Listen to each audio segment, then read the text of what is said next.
The first Prime Minister to address the nation on television was Churchill's successor, Sir Anthony Eden. Number 10 had no experience of TV, so Eden needed the BBC to help. His jaunty, debonair style was little use when sending British troops into action in the Suez crisis of November 1956 and facing the fury that followed.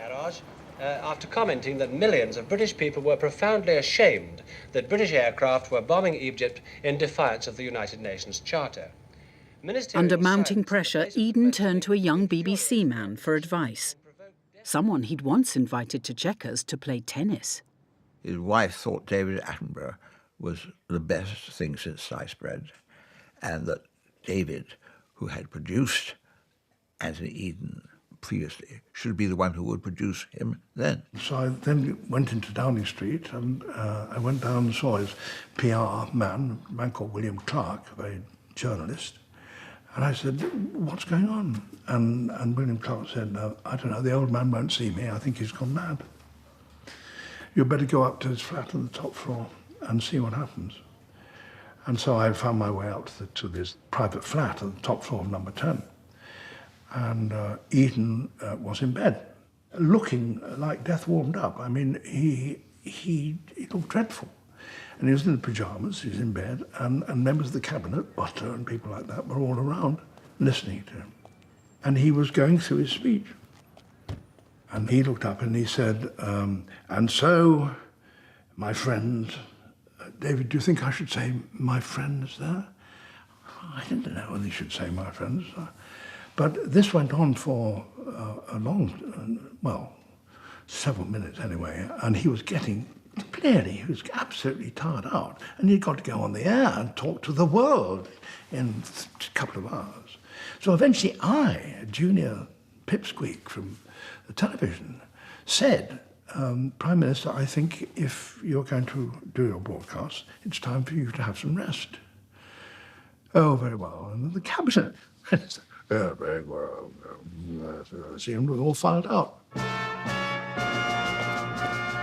What unfolded over the next 24 hours had a profound impact not only on Eden, but on the BBC itself, as it navigated the tricky waters of impartiality.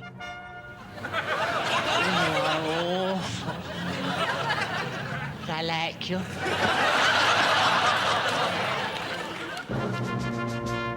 The military action by Britain and France to take control of the Suez Canal was dressed up by Eden as a peacemaking operation to separate Egyptian and Israeli forces. It tore the United Kingdom apart and put the BBC's newsrooms under unprecedented pressure.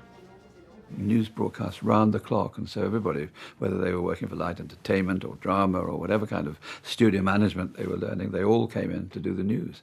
And for a couple of months, it was very exciting. The first thing to change was an arcane system, incredible now, in which the BBC was under Parliament's thumb. There was a thing called the 14-day rule. If a subject was going to be debated in the Commons, you could not discuss it for 14 days beforehand. And everyone said, yeah, well, I mean, naturally, primacy of Parliament, not a bad thing, incidentally, but primacy of Parliament, therefore, we don't want people's opinions getting in the way. That rule was suddenly ditched by the speed of events, allowing discussion on the airwaves about the morality of what Eden was insisting was just a police action. Suez marked the moment when the BBC asserted its independence as a forum for democratic debate and set the ground rules for impartiality that still apply today. As Eden rested at number 10 before addressing the nation, the outside broadcast producer Peter Dimmock was setting up the camera shot downstairs. And suddenly, Eden came in, white as a sheet. And he said, "It's all got to be changed. It's all got to be changed." He'd been telephoned to be told that the Americans would not support us sending the troops in. And the teleprompter had to be rewritten. The whole thing. And Eden, white as a sheet, because he really was flabbergasted and felt the American rug had been pulled under his feet. poor Lady Eden was in a terrible state. I mean, because not only was the world on the brink of world war, but her husband was plainly in deathly danger. I mean, he was very, very ill. At the last moment, when we were within a few minutes of going on air, Lady Eden saw one of the monitors. Well, of course, the picture was completely washed out because of all the floodlight of the lights and one thing and another. And she looked at it and she said, "This is a conspiracy. Nobody can see his moustache." And so there and then, in front of the camera, she took out her handbag and found some mascara and put it on Eden's moustache. In fairness, I must say that afterwards, Lady Eden denied that had happened, but I wouldn't have made it up. So finally, my friend, what are we seeking to do? First and foremost, to stop the fighting, to separate the armies, and to make sure that there's no more fighting. We've stepped in because the United Nations couldn't do so in time. If the United Nations will take over this police action, we shall welcome it. He was a man who was desperately unhappy. I've been a League of Nations man and a United Nations man.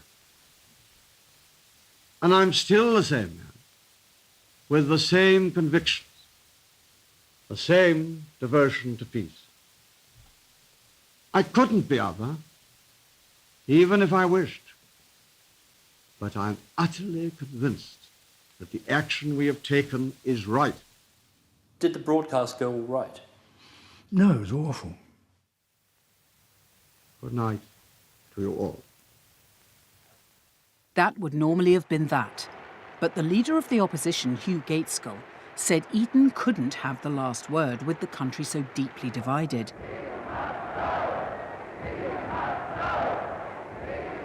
He demanded equal time on television the following evening. This had never happened before, and Broadcasting House knew it would jeopardise its collaborative link with Downing Street. The Director General was on his way to Australia to attend the Olympic Games and meetings there. And the man in charge, the man called Harman Greiswood, who was a sort of eminence grise at Broadcasting House, a very grey man in many ways, but a man to be trusted, and a man who was in many ways the conscience of the BBC. And Harman decided, with advice from others, that Hugh Gaitskell should be allowed the right to reply. Make no mistake about it. This is war. The bombing, the softening up, the attacks on radio stations, telephone exchanges, railway stations, to be followed very, very soon now by the landings and the fighting between ground forces. We're doing all this alone, except for France, opposed by the world, in defiance of the world. It is not a police action. There is no law behind it. We have taken the law into our own hands. When Eden heard that the BBC were granting the right of reply, all hell broke loose. Only one thing now can save the reputation and the honour of our country. Parliament must repudiate the government's policy. The Prime Minister must resign. Downing Street was hopping mad. According to William Clark, who was very close to him at that time, he was literally chewing the carpet at one point. I mean, he was on his knees. And I suppose some of the dislike of the BBC goes back to that particular time. But then there were problems during the war. I mean, Churchill didn't like the BBC during the war. General Situation Section. Mr. A.J. Cook, the miners' leader. Churchill's hostility went back much further than the war. Just 3 years after the BBC began, its very existence was challenged during the general strike of 1926. And from John O'Groats to Land's End, our men are organising themselves. As print workers had been called out, the BBC was the only reliable source of daily news. People's wirelesses or crystal sets became essential. The electricity supplies throughout the country were cut off, and the BBC would have been forced to close down, but for the fact that all the receiving sets in the country were battery operated, so the BBC could supply the country with news. Central Food Committee, churns for London's milk. The country might otherwise have been absolutely dislocated by rumour. The cessation of the milk pool in Hyde Park are inevitably causing disorganisation in the trade. The Board of Trade have therefore made today, Tuesday, an order under the Emergency Powers Act making it illegal for anyone to keep in his possession milk churns which do not belong to him. Up to that point, news stories had been dictated to the BBC by the newspaper bosses. Only twice a day and nothing before the afternoon to protect the position of the press. The strike forced them to allow the BBC to write 5 news bulletins of its own each day. The government, meanwhile, used volunteers to print its own propaganda sheet, the British Gazette, supervised by Churchill, who was then Chancellor of the Exchequer. He shrewdly saw the propaganda power of radio. I had a message from Churchill on the telephone at Savoy Hill. Would I arrange to broadcast that night the noise of the production of the British Gazette? I paid no heed to it. And I thought, I wonder if this is going to bring things to an issue. Never heard more about it. But behind the scenes, Churchill wanted the government to control the airwaves. The BBC's independence was under threat. Reith asked to see the Prime Minister, Stanley Baldwin, at number 10. Stanley Baldwin was on the other side of the table from us, smoking a pipe, and I was making a passionate appeal. The government should leave the BBC alone. Cabinet weren't happy about this. There was a division. The majority accepted it. The minority, in particular Churchill, didn't like it. Reith reckoned that if the BBC's bulletins didn't match what the audience was actually experiencing, it would lose all credibility. Hundreds of people knew that the big powerhouse down the road here was put out of action. Hundreds and thousands, probably. And the BBC broadcast that. And Churchill fulminated about that. Broadcasting success of the strikers. Do you see the point? Yes, sir. He, in other words, wanted the BBC taken over by the government to become an organ of propaganda. Is that right? Absolutely. And you resisted that? Oh, I would despair, I suppose. But I passed every single news bulletin. I mean, we were broadcasting news all day long, and I think I passed every single one. Every single one. And we were broadcasting news about the success of the strikers and particular actions, where far more harm would have been caused if we hadn't. And Churchill wouldn't or couldn't or wouldn't see that.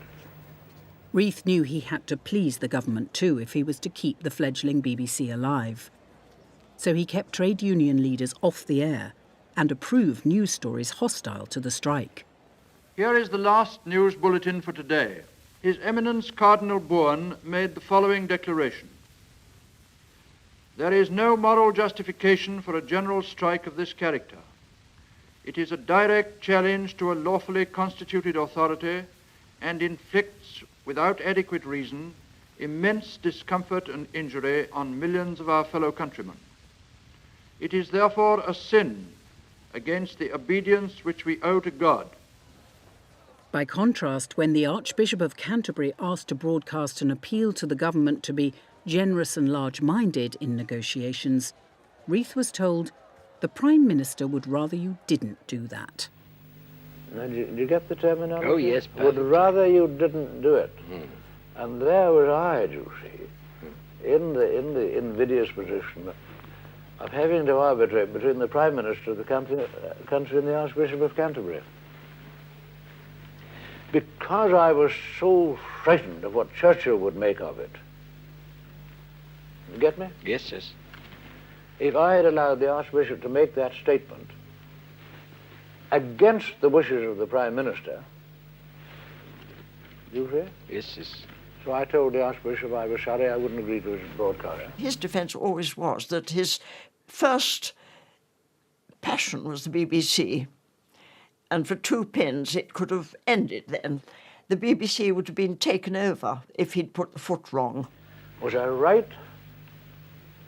I think I was right, but I hated it. Impartiality was something the infant BBC of 1926 was only just starting to grapple with. Survival was the priority. Bring me my spear, O clouds unfold. Reith himself announced the end of the strike and said the nation's happy escape has been in large measure due to a personal trust in the Prime Minister. He celebrated successfully running the gauntlet by reciting Jerusalem. I will not cease from mental fight, nor shall my sword sleep in my hand, till we have built Jerusalem in England's green and pleasant land.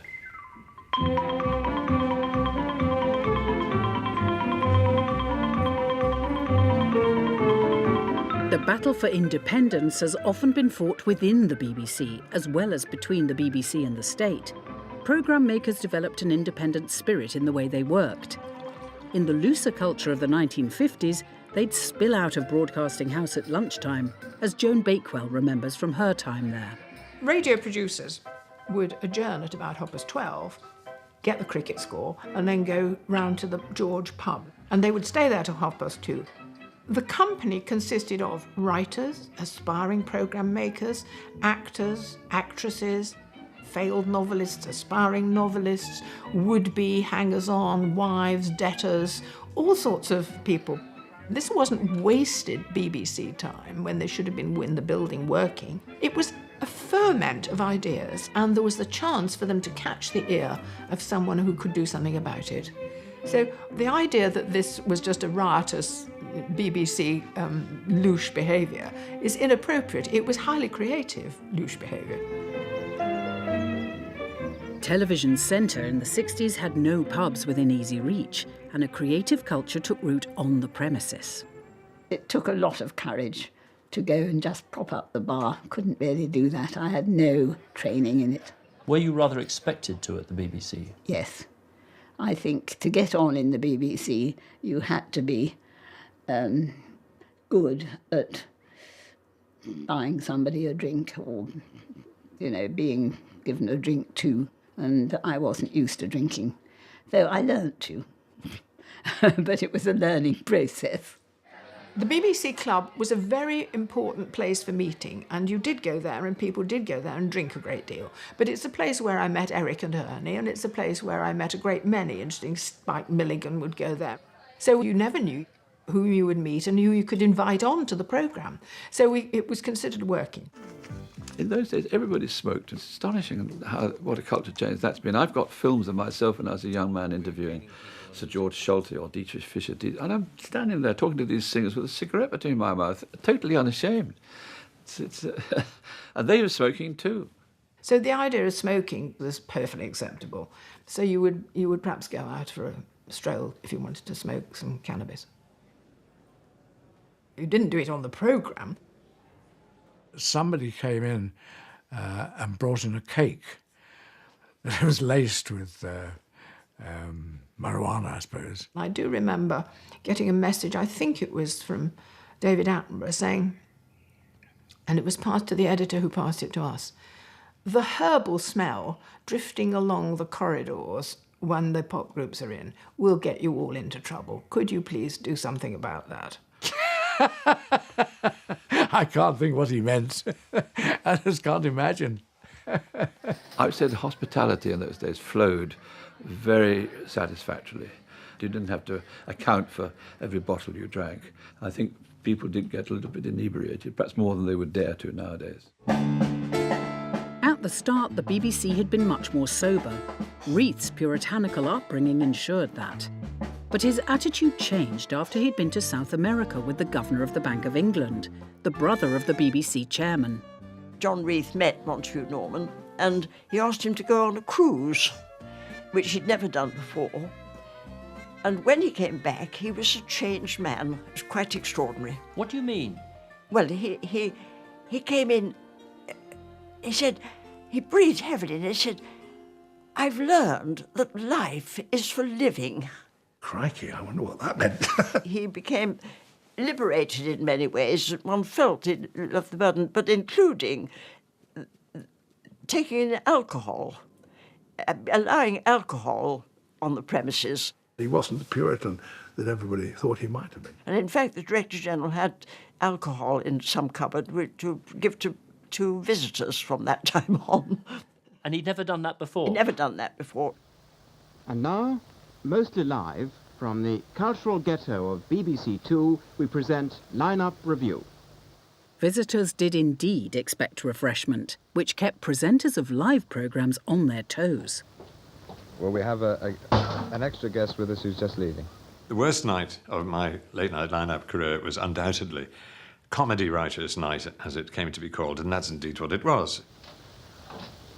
Would you be kind enough to leave, please? Please, I'm leaving the studio. Why? Oh, John, come on, call it. I would like to talk about comedy. Oh, I'm a comedy writer, one of the John, best in the call world. it, for God's sake, love, you know. It was, though I didn't know it at the time, John Antripus, who was saying you can't be discussing comedy without the best comedy writer in the business. And at that point, somebody grabbed him and hauled him out of the studio. And I remember Johnny Spate turning around to Marty Feldman saying, "Well, thank God we're not on air." And he said, "We are on air." We on? To continue, if you let me, we're on, you know. Several other critics have been summing up last year's television. And Johnny and Marty had had a few. And it became obvious as time went on that they'd had quite a few. And they interrupted each other, they interrupted other people. I tried to calm them down. It was horrendous. Personally, I write what I think is funny myself, personally.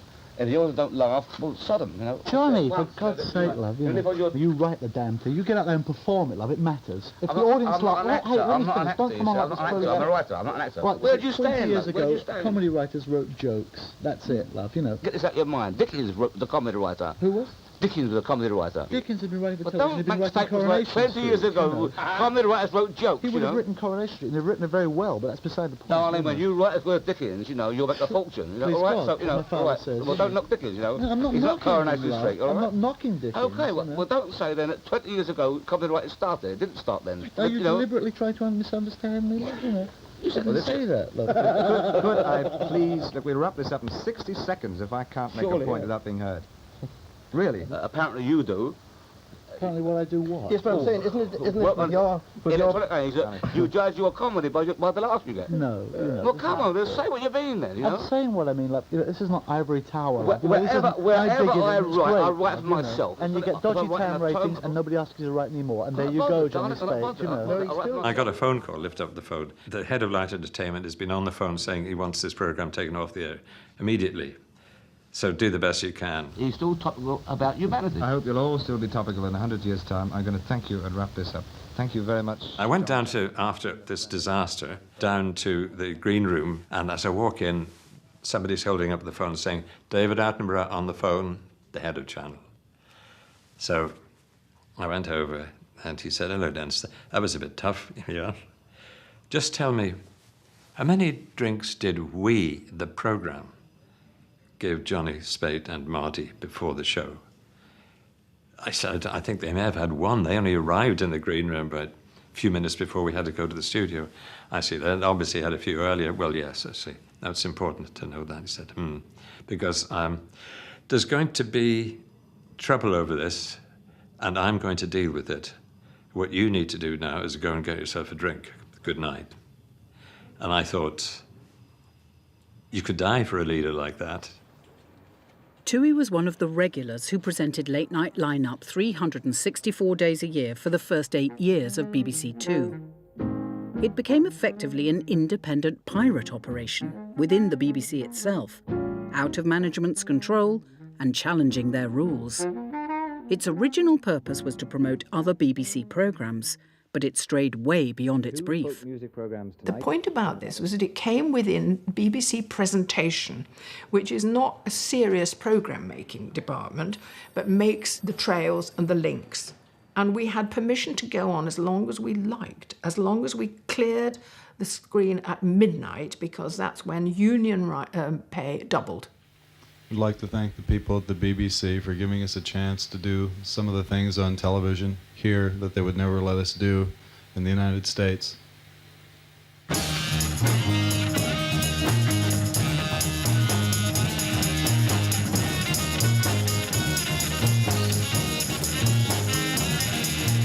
It wasn't well behaved, it wasn't controlled. We pioneered the use of all the young musicians who were coming along. It was a space for them to come and be given a decent showing.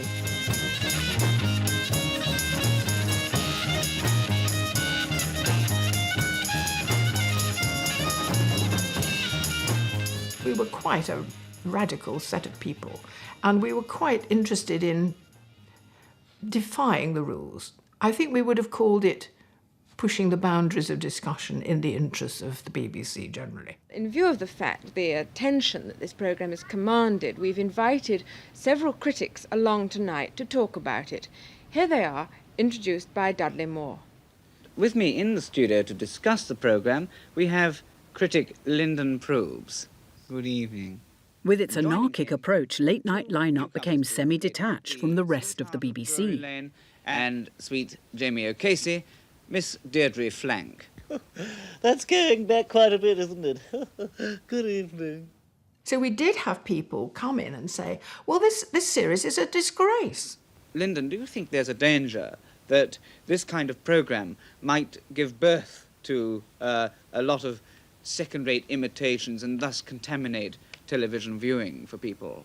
Well, I think the damage has been done already, hasn't it, really? Every programme-making unit was up in arms because they would say at their weekly meetings, why is Line-Up trashing our programmes?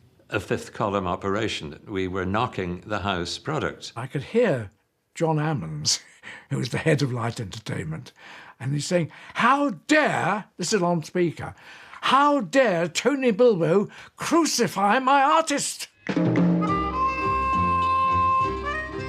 Desmond Wilcox of Man Alive was particularly touchy. He wanted all his programmes to be admired, and they were fine. He ran a fantastic string of programmes, but when they were below par, when someone thought so, we said so, and he didn't like it. I always wanted to have a largish library because I'd accumulated a large number of books. It was like an irritating gnat nibbling away at our flesh, because they would put on programmes which were about art subjects, but although I was head of the arts, I had no control of them whatsoever. You've not been able to use all the pieces that you love. Which hurt most? Don't do nearly enough about Goethe, whom I admire enormously, and I left out all the group of German romantics around him, Schiller, Herder, and so forth, and I think that was a bad mistake. Well, not a mistake, that was a great misfortune. And then we said we should review ITV programmes as well. What? You're talking about ITV? You know, the world's gone mad. And they were absolutely appalled, and we were constantly getting into hot water because of that. You're only as good as your last show. Yeah, I'm not disagreeing with you, Bernard. What I'm saying is that you say you're as good as your last show, but I mean your last show in terms of a club audience could mean that you're doing the same show now because you've been seen on the television so much. No, well, I don't do the same acting clubs. Most of my material's on the studio flooring, and Johnny will tell you that. They've got a special room for all my gigs. Bernard. So we made a lot of enemies. Line-Up was continually battling within the BBC for its own survival. Everybody talks about television, and that's what we're doing tonight in a discussion which took place 2 days ago at the Guinness Works Canteen in London. I remember Tony Bilbo going along to a factory. He got the canteen full of people and they all expressed their views. And one man said to Tony, you know, we know you people at the BBC. You'll take this back. You won't put our views out. That's not what you do. You'll choose what you want us to say. Obviously, this programme will be chopped to blazes so that you'll use certain sections if you use any. It'll be edited, yeah. Oh, yeah. It'll be edited, yeah. right? Yeah. Who has the final say on what goes on that television or not? I doubt if even you have. In fact, the only reason this will be cut is because we have been talking, I don't know how long we've been talking, but we will have been talking for something like 40 minutes. And we can't put out 40 minutes of this on the night. This is just a question of editing for time. And he came back and said, I think we should just put it out unedited. And that was seen as really pioneering. I mean, you mean you didn't edit it? You mean people all talked at the same time, but that's not broadcasting. It's not polished, it's not improved.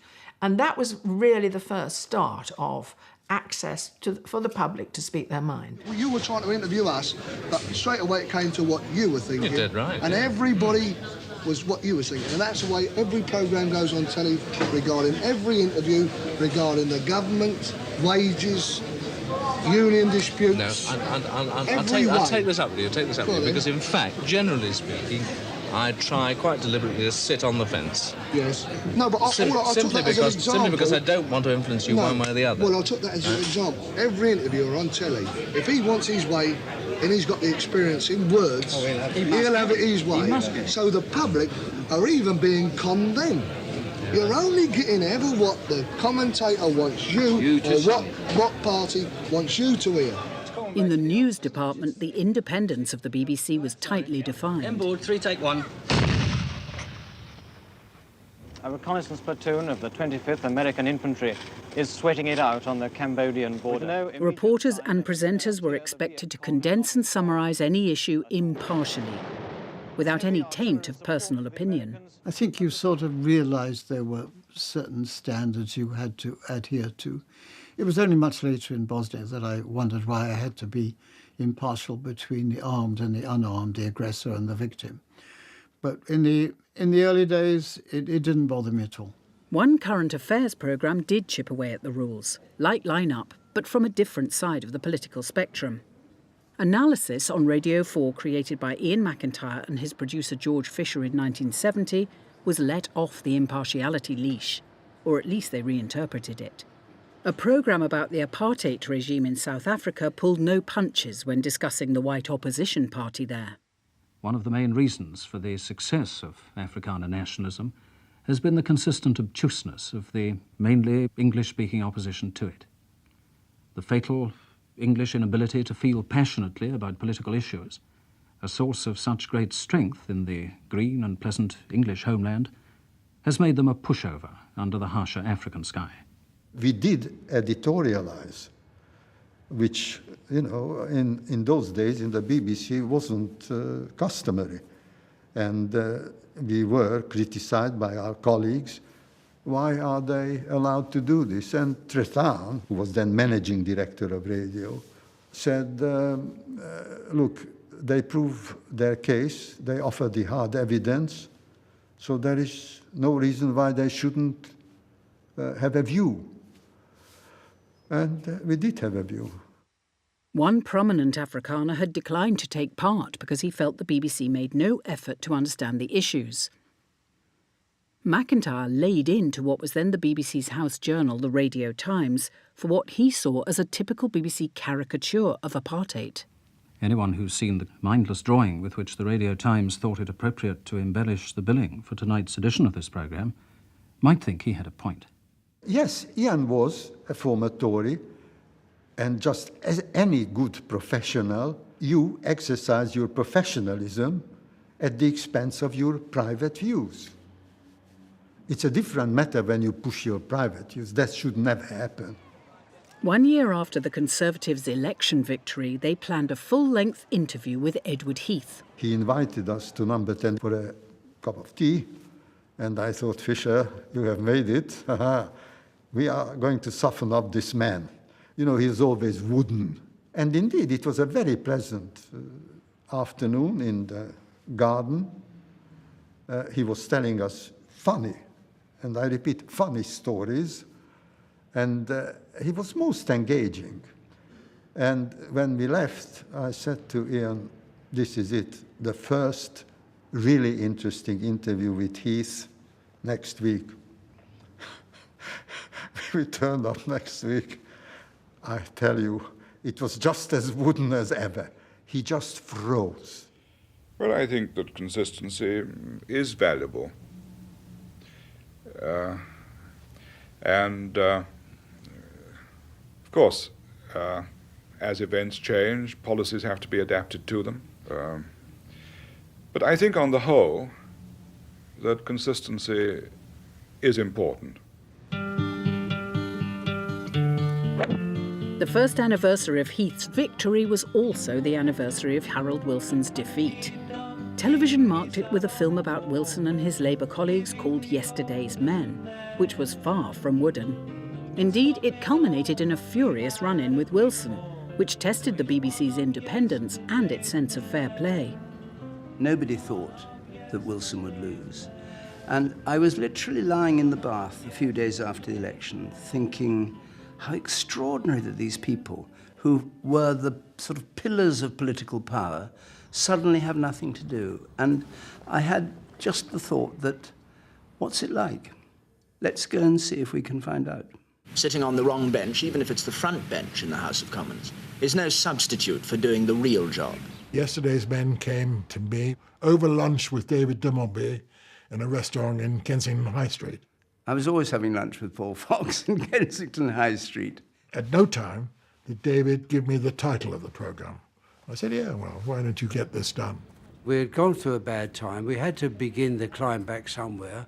And a serious documentary showing how the opposition worked and what it was like, I thought would be of value. The people we were talking to were all genuinely shocked that they were out of office. And so they were all, in a strange way, and this was what was innovative about the programme, quite happy to talk about what it was like personally, what it felt like. You suddenly realised you hadn't got an office to go to on the Monday morning, for example. You actually hadn't got any work to do on Monday morning. First thing to say about yesterday's men, it was a very, very fine programme produced by a girl called Angela Pope, who was very young. I think she looked about 12. And it was one of the first times that filming and film was used in a current affairs concept. Then we shall all be 8 in May on airplanes. And if in 100 years' time anybody is doing study or a thesis on the Labour Party at that point, they must see this film because it's there. They were all Roy Jenkins, Callaghan, and beautifully filmed. And not only beautifully, but aptly filmed. But tensions began to develop between the production team and Wilson's staff, who insisted his home should not be filmed. During the year, he bought Grange Farm in Buckinghamshire. The still photograph used instead was just one of Labour's grievances. Yesterday's man had no fun at all. I didn't know that there was to be a mocking song by a pop group, and I didn't know that the title, as I say, was to be Yesterday's Men. It was a pejorative title, no doubt about it. Yesterday's Men, come on. The idea for the title came from the Labour Party, of course, because it was the slogan they'd used against the Tories in that election. They had pictures of the Tory shadow cabinet and Yesterday's Men. So the title really wrote itself. What did you think it was going to be? Her Majesty's Opposition. That was the name, the title given in the letter that Dimbleby wrote. Did you tell the Labour Party that's what you were going to do? No, of course not. I mean, not for any, malign, malicious reason. Simply like with a newspaper, if you do an interview, you don't tell the person what the headline's going to be. And I suppose we should have spotted it. I should have spotted it. John Grist should have spotted it. John Grist suffered as a result of that. With justice, do you think? Well, it's the old business. Somebody had to be the fall guy, and it just happened to be John. I was head of the department and carried the can, but in fact, as everybody knew, had nothing to do with the whole setup. It wasn't a big issue, the headline. It became an issue because of the row. Once we had the row with Harold Wilson, all hell let loose. Everybody was going, shouldn't have had the music, shouldn't have had the title. They had to have something to say. But actually, the title was no more than mischievous. And I don't attach any great importance to it. Do you regret the title now? Not at all. It made the show. Only Harold Wilson became richer in opposition. Using his privileged access to government papers, he wrote 300,000 words in 6 months about Labour's time in office. The serial rights of the book have certainly made him rich. This was the point at which the set-piece interview with Wilson came unstuck. Things didn't go well from the start. We booked to the interview at sort of 2 o'clock. He kept us waiting. It was 2 or 3 hours. We were still waiting. Afterwards, somebody said, oh, well, he was at a long lunch. which he may have been, I don't know. Absent was his usual sharp sense of wit and humour. David Dimbleby suddenly asked Harold about how much money he had got for his book. That was the root of all the problems. You couldn't set our minds at rest on the vexed question of what the Sunday Times did actually pay for the book. No, I don't think it's a matter of interest to the BBC or to anybody else. And he protested and said, why don't you go and ask other people about their yachts, meaning Ted Heath. Did you ask him how he was able to pay for a yacht? I haven't... Have you asked him that question? I haven't interviewed him. Well, has the BBC ever asked that question? I don't know. Well, what's it got to do with you, then? I imagine they... Well, why do you ask this question? I mean, why people can afford to buy £25,000 yachts, does the BBC not regard that as a matter for public interest? It's always bugged me. Why did he say, have you asked him who paid for his yacht? Meaning Ted Heath, then the Prime Minister, which is the equivalent today of talking to the Leader of the Opposition, asking him a legitimate question about what he's earning from a book, and he says, have you asked him who paid for his wallpaper? Have you asked Johnson that? If you ask Johnson about his wallpaper, I'll answer this question. And this last question and answer not to be recorded. By any... Is this question being recorded? Well, it is, because we're running film. Well, will you cut it out or not? All right, we'll stop now. I'm really not having this. It's a ridiculous question to put. Yes, and I mean it cut off. I don't want to read in the Times diary on myself that I asked for it to be cut out. All right, are you still running? I thought, what on earth's going on here? And I thought the one thing we must do is keep running. When you're interviewing a politician on the record with film, you don't, when he says, stop filming, you don't stop any more than you would stop filming when I'm talking to you now. Can I ask you this, then, which, I mean, let me put this question. I mean, if you find this question offensive, to ask then... if your curiosity can be satisfied is disgraceful. He was very angry. Angry in the way that you wouldn't expect a statesman to be. Never had such a question in an interview in my life before. Well, let's stop it now and talk about it, shall we? No, well, I can keep going, I think. Don't you tell us when you come. No, I think we'll have a new piece of film in and start all over again. But if this film is used or if this is leaked, then there's going to be a hell of a row. And it reached a point where I had to stand up and stand in front of the cameras and say, stop it. Joe Haynes, his press secretary, immediately said, this must never be shown, rang the chief secretary of the BBC, who stupidly agreed immediately that this would be cut out without even talking to Angela or me.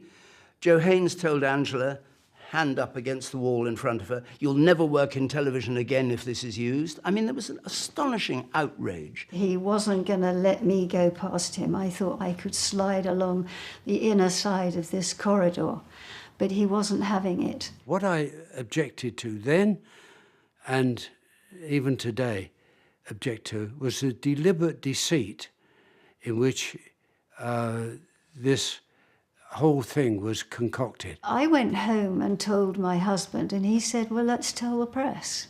And we did. I think it was essential that it was leaked. I mean, that's ridiculous, Leader of the Opposition trying to ban something he's, said on camera from being heard. Outrageous. The fuss about it was enormous. I mean, we were at a dinner at Television Centre entertaining the Americans. Charles Curran was by then Director General, Hugh Weldon and I were entertaining, Fred Fendley and others. And the phone rang, and Charles Curran there, please. Very important, Charles Curran. Who was on the phone? Harold Wilson. I've heard about, there's a program going out tomorrow night called Yesterday's Men. I think this is on Friday night. I think this is outrageous, and I really, I'm going to put in an injunction out tomorrow that this program cannot go out.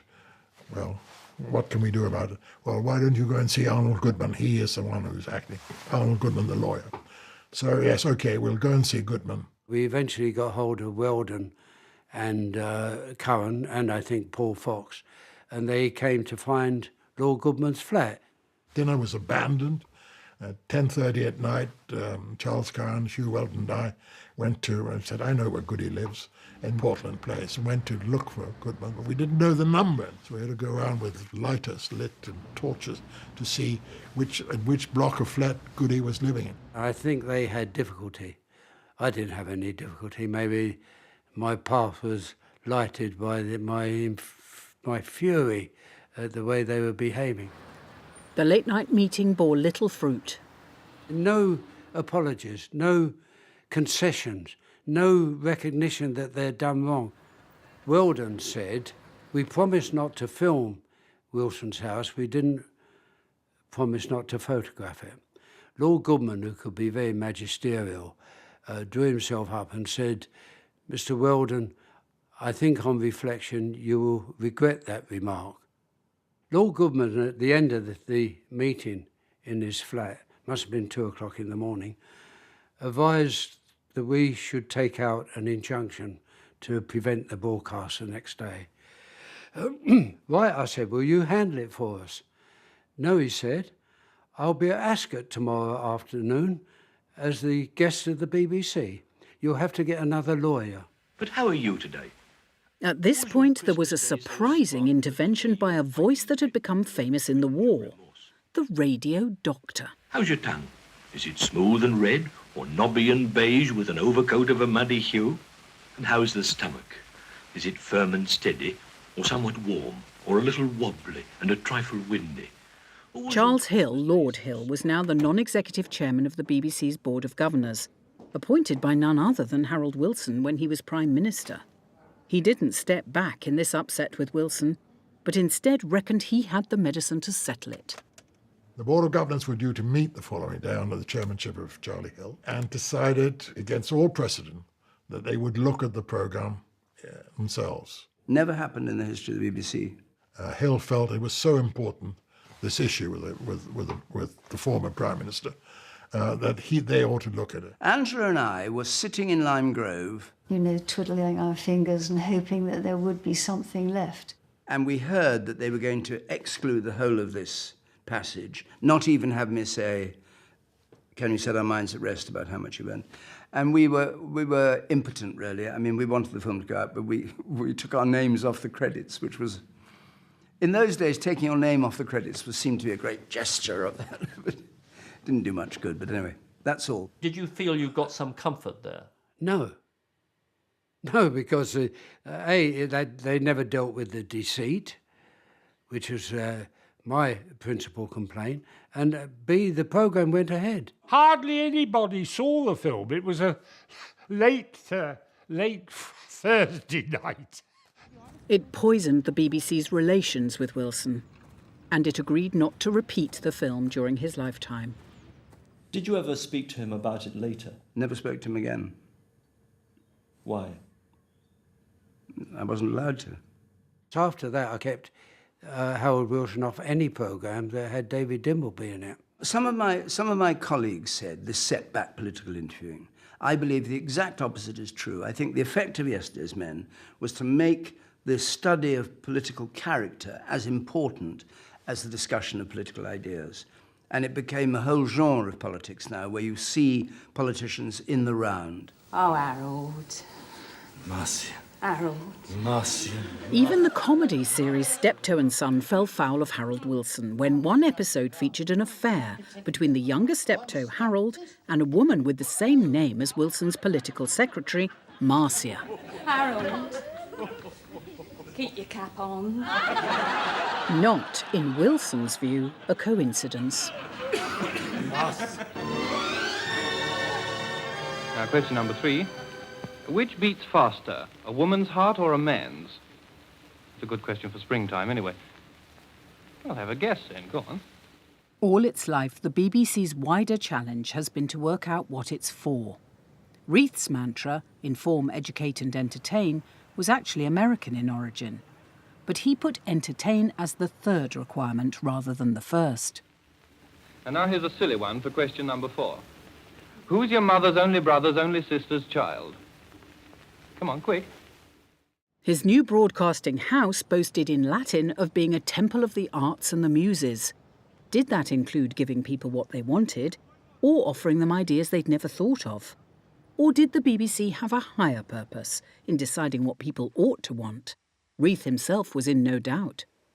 Now, the thing about John Reith, which he kept also telling me over and over again, that what I mean to do in the BBC is to aim above the heads of the listeners. And if any of the staff come to me and say, well, I don't think the people, well, find some clever person who can interpret it to so that people will understand. My aim is above the heads. It fell to one of Reith's successors immediately after the war to fulfil his ambition. Radio was then just the Home Service and the Light programme, but ready for expansion. Sir William Haley said we'll have a third programme, which will be absolutely the top of everything, the highest quality, the biggest brains, the best brains in the country. You've already heard or read, possibly too often, how it's intended to cater for the serious, attentive listener of all classes, how it will broadcast concerts, operas, plays and other works of art in full. In my beginning is my end. In succession, houses rise and fall, crumble or extended, or removed, destroyed, restored. So then they all said, now what should we call it? Minerva or something. Somebody else said Clio or Clio, Clio. Why? Minerva, how strange. One day, I came into the office and I said, Mr. Haley, I've suddenly had a thought. When I got up this morning, we'd called it third programme. Let's leave it. Why not? He said, what a good idea. The first Director General to say something different was Sir Ian Jacob. He said to me one day, you know, Dorothy, we've got to give the listener what he wants.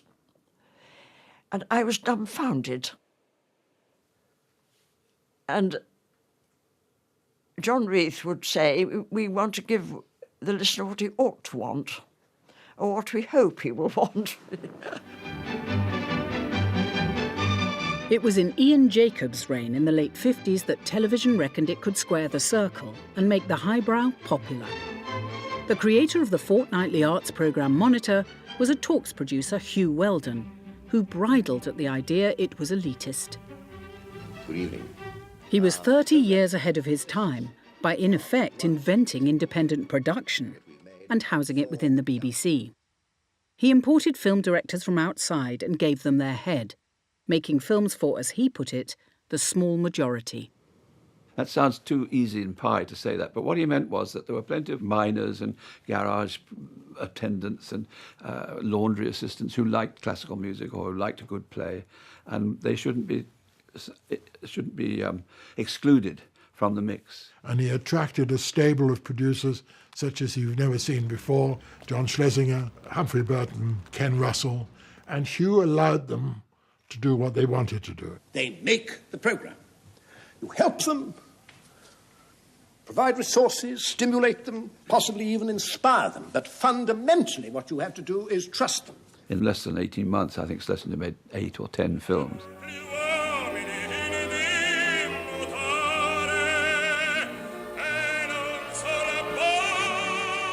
They take up a month of his time. He'd be thinking about them for a week, shoot them for a week, edit them for a fortnight, and out they'd go. What will you make a photo cross, George? 4, you. It became a wonderful institution, Monitor, because of Hugh's skill in getting these talented people to come and work for him.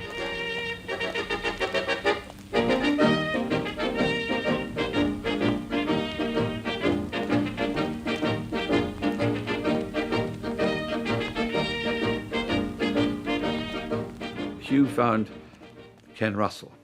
Ken Russell was an amateur filmmaker, a very good fashion photographer, had been a ballet dancer. He really was an astonishing conglomeration of all the things that the rest of us weren't. Heb deine Zeichnungen auf. Heb deine Zeichnungen auf. Die gehören nicht hierher. Pack sie zusammen. Du weißt, dass die Detektorin es nicht erlaubt. Los!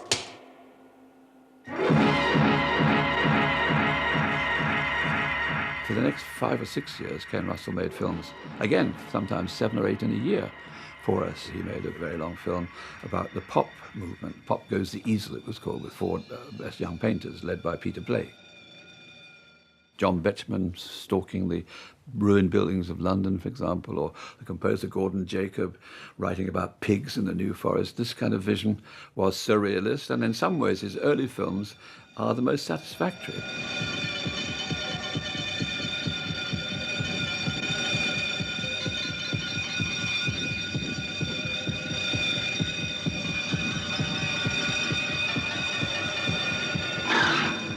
So I think his maverick side has been overplayed. I think what he had was creativity and a great eye. We knew that we were entrusted with something which was very precious. We were the method by which art was getting out to the people, to millions and millions of people.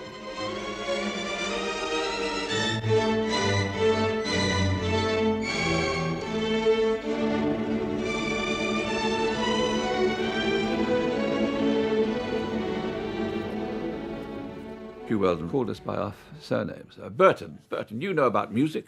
You should look after Madame Maria Callas, he said. My first job in television, looking after Callas. She had insisted that she wouldn't be interviewed by anybody except David Webster, who ran the Royal Opera House at the time.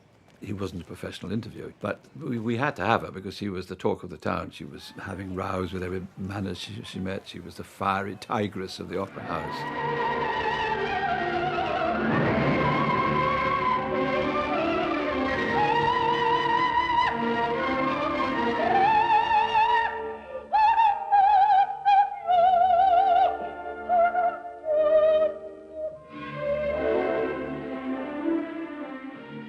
So on she came, quiet as a lamb, and David Webster was tossing her very gentle questions. Oh, how do you feel after you've done a performance?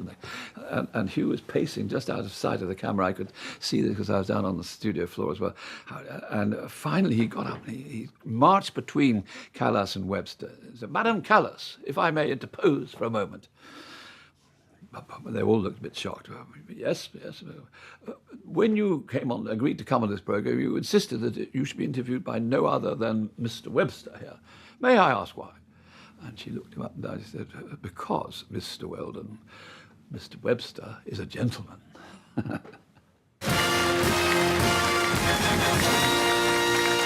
Ladies and gentlemen, it's the Black and White Minstrel Show! Coat and hat.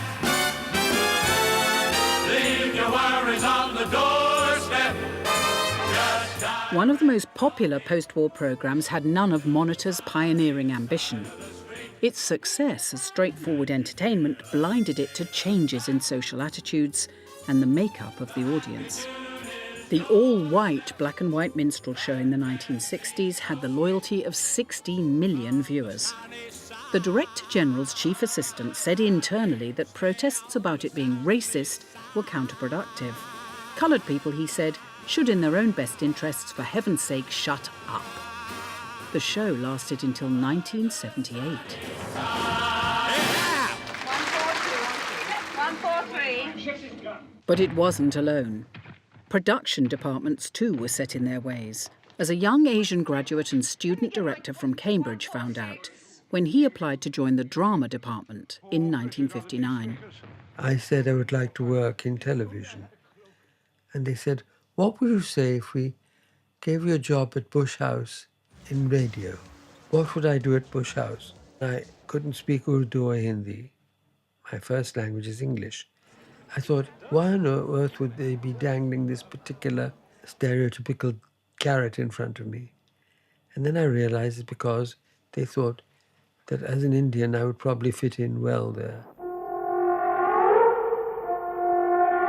Hussain persisted and became the youngest ever drama director in the BBC and the first Asian.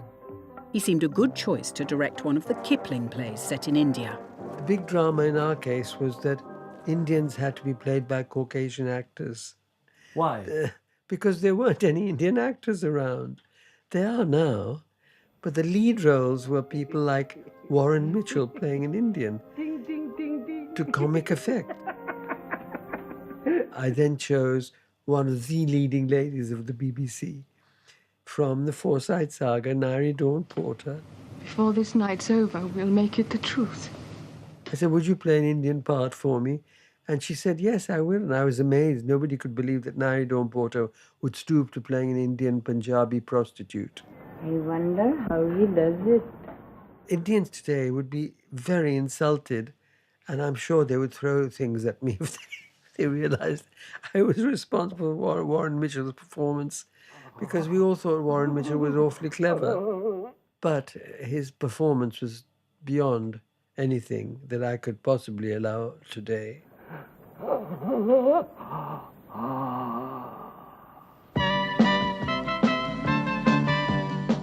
In the mid-60s, parts of the BBC were grappling with social change. How much should it lead that change rather than follow it? The Wednesday play set out to push the boundaries, and Hugh Green, a few years into his term as Director General, wanted to make audiences think differently about the world. I think that a certain amount of stuffiness I did manage to banish from the BBC. How women were portrayed on screen was an important part of that process. And I'm afraid I can't help elevating my provocative lower portions to a level above that of the average male eye. You'll notice I'm wearing stockings, although it is the height of summer. I mean, although they don't actually disguise the fact that my legs are legs. Shut up! Behind the scenes and in production offices, attitudes were rather more old school, and women had to keep their wits about them. Tonight, BBC One paid tribute to a great I think I caught the eye of the editor, Rowan Ayres, who was a rather dashing ex-naval officer, and he invited me to come and discuss, would I come and present. Now, your name isn't really Bing, is it? Harry. Well, how did... The first interviews I did were terrible. They were dreadful. But that was, again, part of the benign BBC. They didn't give up on me. They didn't train me, I might say. They just said, well, you know, you'll get better, practice, and you'll get used to it. And, of course, you did get used to it very quickly, because you were thrown in at the deep end. So I have to say, I think some of it had to do with the fact that I was quite a pretty girl. I don't think it was anything to do with feminism at all. In fact, I have evidence to the contrary. What do you mean? Well, my life on line-up was not strictly appropriate, always. She was a very strong woman anyway, even when she was young.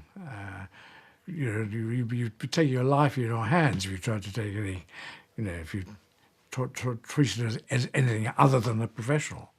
I was sent to fetch the cabinet minister, what was his name, Douglas Jay, in a taxi from Parliament. And I was warned by someone that he was not safe in taxis, and indeed he was not safe in a taxi. And then as we got to, and we'd had a bit of a, he made a bit of a pass, and I did my self-defence, and then we got out of the taxi. He said, I'm so sorry. And we went in and did the programme. I'm ashamed to say that I was part of that, in that I sometimes did things or said things that now I would be horrified, thinking I couldn't, surely I couldn't have said that, surely I didn't do that. Bilbo has unwelcome memories of his own behaviour in the hospitality room one evening after late-night line-up was over. Tom Corcoran, the director, had one of those squeegee things that make a honking noise. So he was providing the sound effect, and I provided the action. And I stood next to this woman, who I liked and knew well, and I squeezed her left breast like that, and the coming like that, and she fell about laughing, and everybody fell about laughing. It was so funny. I mean, how appalling is that? I mean, that is so disgusting. I mean, it is. I'm ashamed of it, but that's what it was like, and nobody objected. Nobody thought it was odd. Nobody thought it was. I mean, she didn't think it was odd. She didn't mind at all. She said, take two. Come on. We live in the shadow of a very long and dark shadow of the Jimmy Savile affair, and trying to look beyond to earlier sunlit times, apparently sunlit times. People in the shadow ask people who were in the sunlight what it was like, and they can hardly believe it. because, of course, the shadow was there but unacknowledged. I mean, it happened everywhere. It didn't only happen in the BBC, did it? Because I can remember when I was having to write my report on why there weren't more women in top jobs, I had to interview a lot of women in different fields of work. And it was just the same whether they were working in a bank or a school or anywhere. As a housekeeper, it happened to everyone. There were no laws, rules, sanctions, disapproval. I mean, rape was against the law, but certainly touching someone up wasn't. And you became a bit discreet about travelling alone in a lift or a taxi because you would get fondled. And a really large range of BBC people, including those virtually at the top, did that. And to respond to their views, the BBC's head of children's programmes, Monica Sims. Monica Sims found she'd attracted a surprising level of interest from the Director General. Yes, I remember meeting Hugh Green, but he came to see me. I think perhaps just curiosity, just after I'd been appointed. I didn't go to see him in his office. He came to see me at home, insisted on coming to me at home, which was a bit off-putting. And I was rather scared and thought, oh, here's the great man coming. What on earth am I going to say? He came in, and I was all prepared to have a proper conversation, trying to think of things that would be sensible to say. He spent the whole time looking at my legs. And I had black fishnet tights on. And he was obviously mesmerised by that. And he sat there looking at them, and I didn't know what to do. I was completely nonplussed. It's really all I remember about him, the great man. So all I can remember is him looking at my legs. Me thinking I shouldn't have worn these stockings.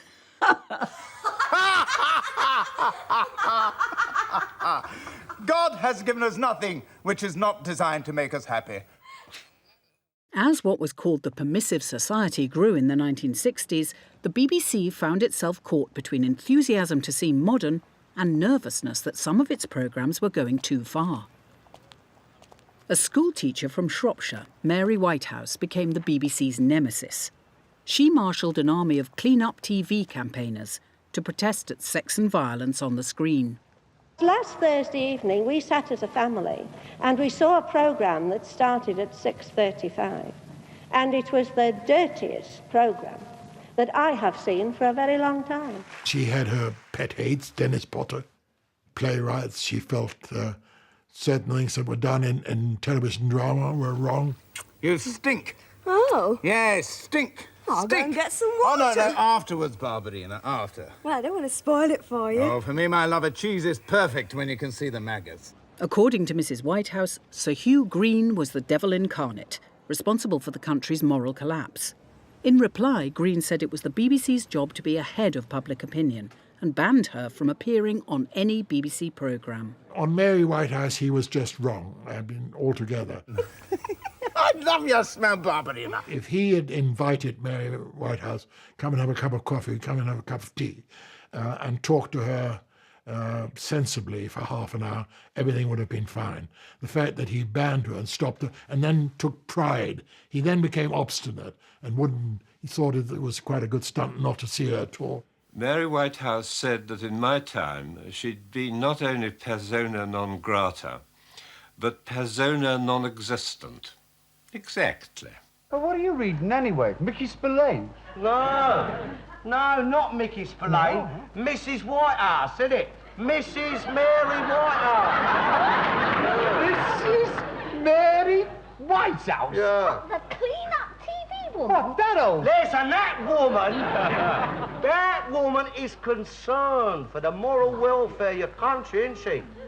The moral fibre is being rotted away by a corrupt television. When I met her, she was perfectly all right. We got on fairly well.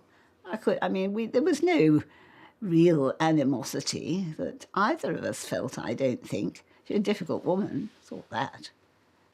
Very strong-minded, well, she had to be, of course. But she wasn't that intimidating as all that, really. And of course, Hugh Green had banned her from the airwaves. Yes. Did he handle her right? No, don't think he did. Don't think he made any attempt, really, to understand her. Why not? Well, he wasn't interested. Probably didn't have good enough legs. I don't know.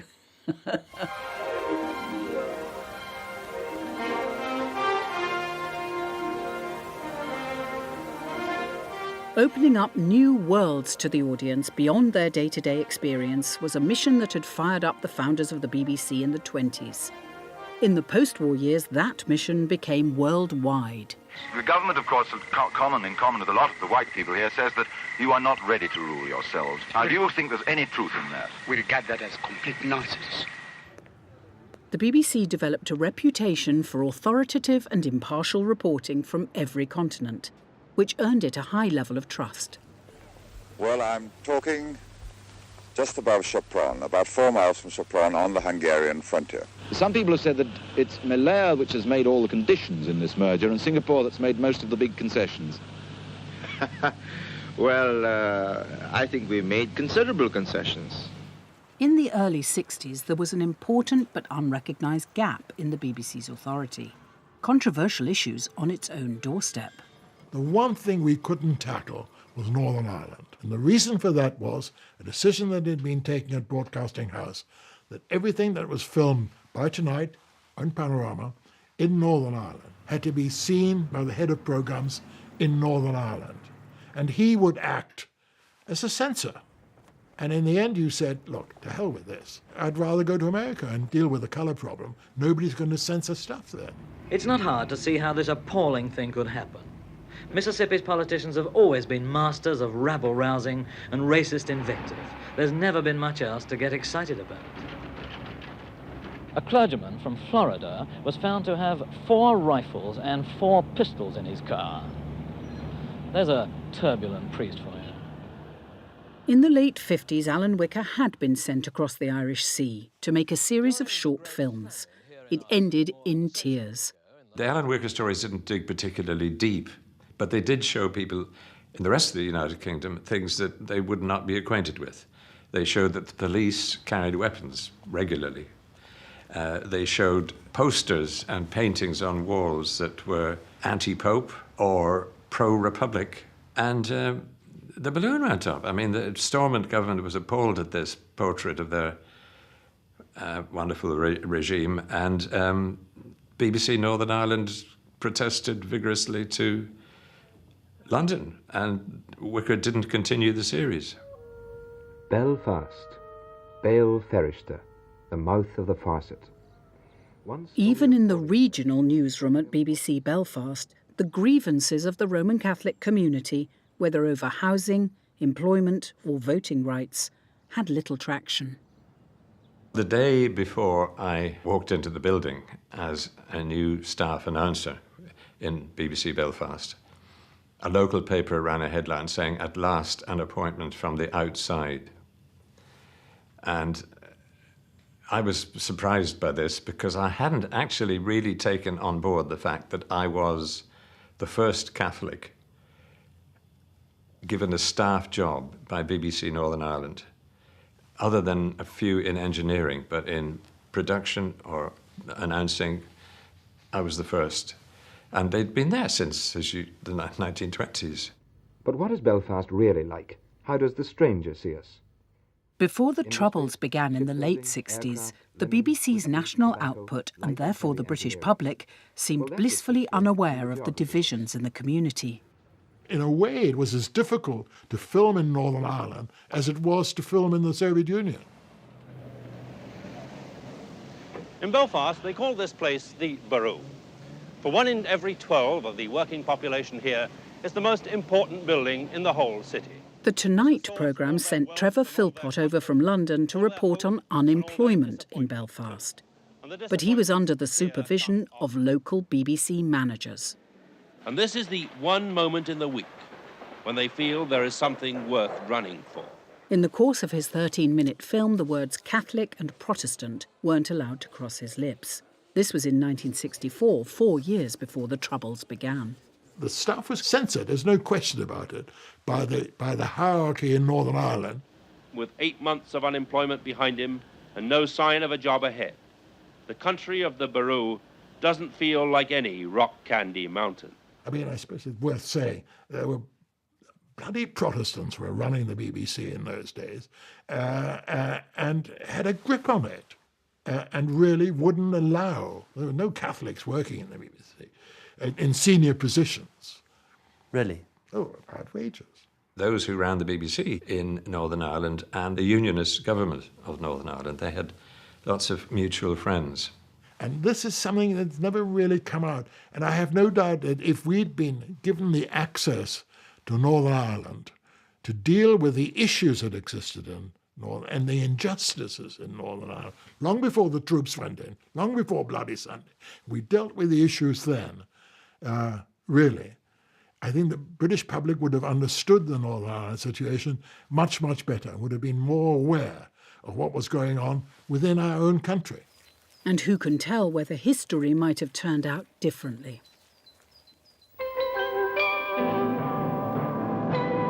By 1968, tensions were rising. The current affairs programme 24 Hours had brought Dennis Tuohy over to London to be an international reporter. When civil rights marches began in Northern Ireland, he looked well placed to return there. My editor phoned me over the weekend and said, people don't understand that place at all. I want you, because you come from there, to go over there and give us a piece of background to help us to understand. So I went in on Monday and I walked into his office and he said, close the door. I closed the door. He said, you're not going. And I said, how can you not be doing this story?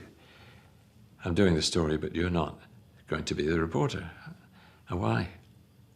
BBC Northern Ireland have protested at the highest level of the BBC in London to you as the reporter. On what grounds? They feel you would be too close to the story. Now, you can interpret that any way you like. That's the only excuse I was ever given. And I was appalled. I'd worked for these people. I'd been a news reporter for them for several years before I came to London. And here now, when you might have thought my knowledge of the place would be an advantage, for some mysterious reason. And it has to be to do with their worries that a Catholic goes to Derry to report on the discrimination within Derry, and it's going to be on the network. And they wouldn't like that. The Unionists in Derry would not like that. So then we're not going to let that happen. Instead, they ran a report by Linda Blandford and a South African producer, Arthur Maimani, neither of whom had ever visited the province before. And their film aimed to get to grips with reality. Londonderry is a town where 2/3 of the population who are Catholic are ruled by the Protestant minority. The rule is maintained, the Catholics say, by a system which is totally undemocratic. A by-election in Derry brings out all the old resentments. So why don't the Catholics vote the Protestants out? It's quite impossible. Don't you understand that this is the home and the cradle of the gerrymander system, where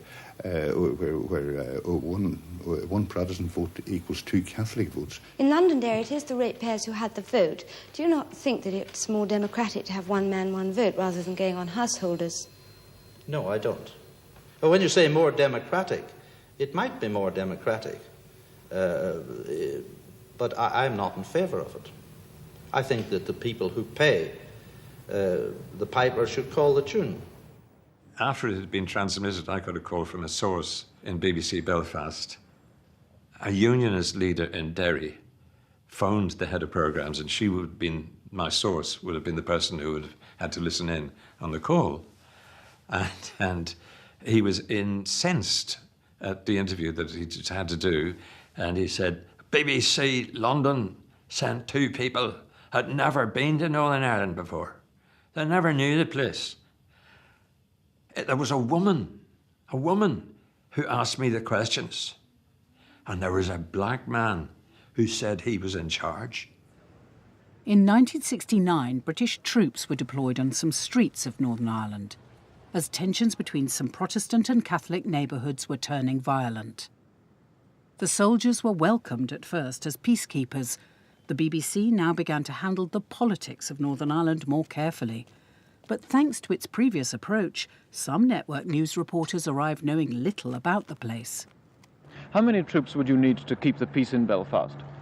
Well, that is a very difficult question to answer because... When I went for the first time, I hardly knew the difference between Belfast and Dublin. I've never admitted this before, but it is true.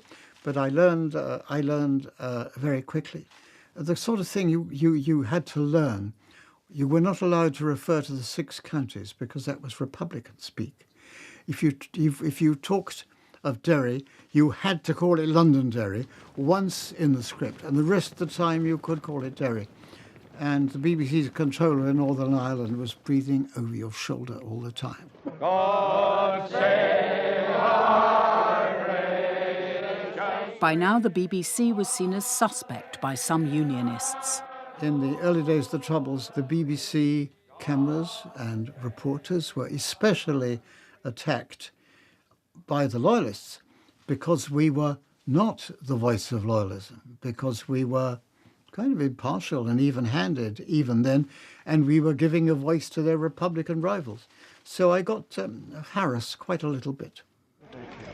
I just want to make a very brief statement on behalf of my... are you on?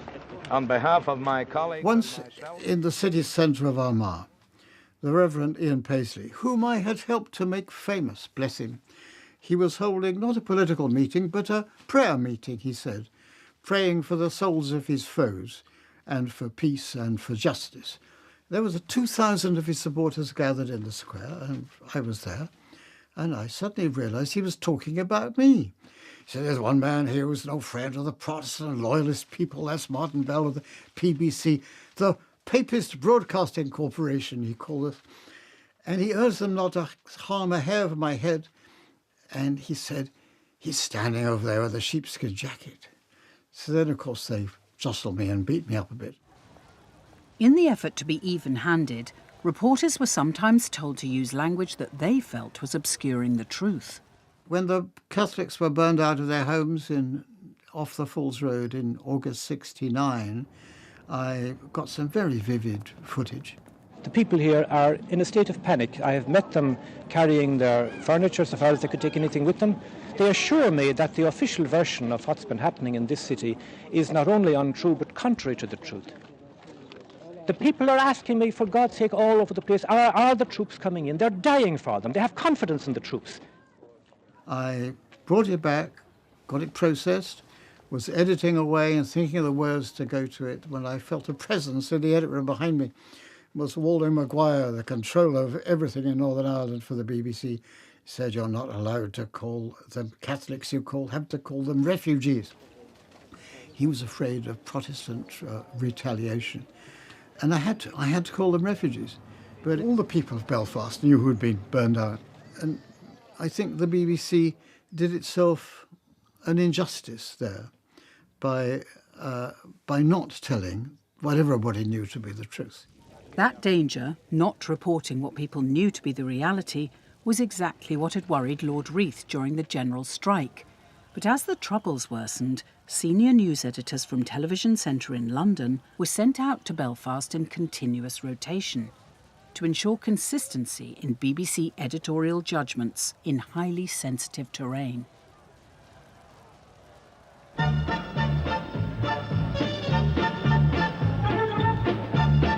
However compromised its independence had been at times, in Northern Ireland and elsewhere, it remained a rallying cry when the BBC turned 50 a few years later. Its chairman, Lord Hill of Luton, was a former Tory politician and a suspected government stooge. But he confounded his critics as he reflected on messages he'd had from broadcasters around the world. What is immensely significant is the underlying theme of those messages, the underlying plea, which I can summarize in a few words. Hang on to that independence for our sakes as well as your own. There's an arrogance about the BBC. It has enraged us at times, but it has made life better for everybody. There's no question. I worry about its future. I think that as a nation, we would be very ill-served by its departure from the scene. I think it's one of the greatest cultural institutions, the greatest cultural institution of the 20th century. And I can't imagine life without it. The three most important parts of the BBC, without question, are the proms, the news, and the natural history unit. The BBC must continue to broadcast across the entire spectrum. So it would be as interested in entertaining and informing a crofter in the Western Highlands as a mogul in Chelsea. I mean, its spread is huge. To involve people, to instruct them, to make them laugh and cry, and to enhance their lives. True, much of what we do reflects older values, older certainties, and so reassures. But to give only reassurance in times such as these would be to ignore realities. A broadcasting service which does not match the audience experience of life all too rapidly loses the trust of that audience. For the two giants of the BBC's first 50 years, who between them had built its independence, the moment of departure was to some extent bittersweet. I left the BBC because I thought there was nothing more that I could do there. The right thing to do or a mistake? Rightful mistake. When I left my office, I stopped in front of the bust of Reith, which stood just outside my door, and I rubbed his nose, just for luck.